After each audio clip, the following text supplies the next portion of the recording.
Walter, je suis doctorante au laboratoire Epsilon à l'université Paul Valéry.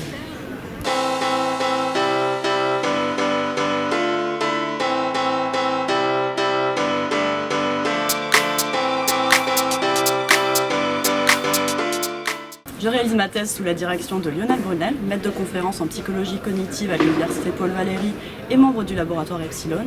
ainsi que sous la codirection de Marine Dion, maître de conférence en psychologie du développement à l'université Paul Valéry au laboratoire Epsilon.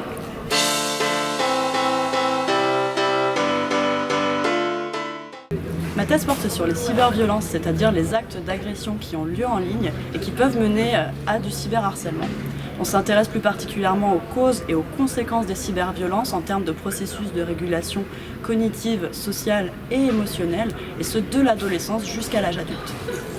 On s'intéresse à l'adolescence non seulement parce que ce sont des utilisateurs massifs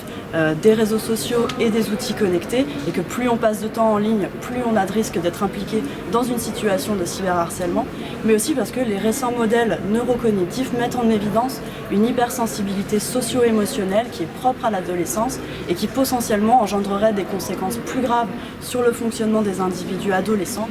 que ces mêmes conséquences à l'âge adulte.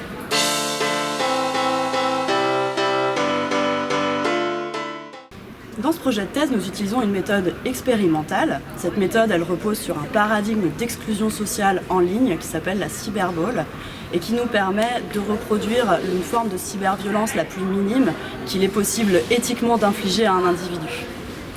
Ce paradigme nous permet non seulement d'observer les conséquences d'une cyberviolence sur le fonctionnement d'un individu, mais également de déterminer les potentielles causes de ces cyberviolences, comme par exemple le déploiement d'empathie en ligne.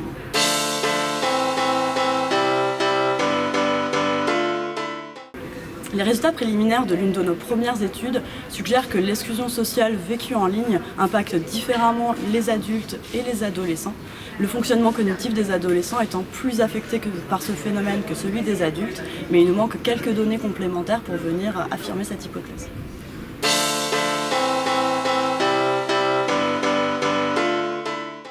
Mieux comprendre les causes et les conséquences des cyberviolences pouvant mener à du cyberharcèlement permet notamment de mettre en place des dispositifs de prévention et d'accompagnement qui soient basés sur des preuves scientifiques établies.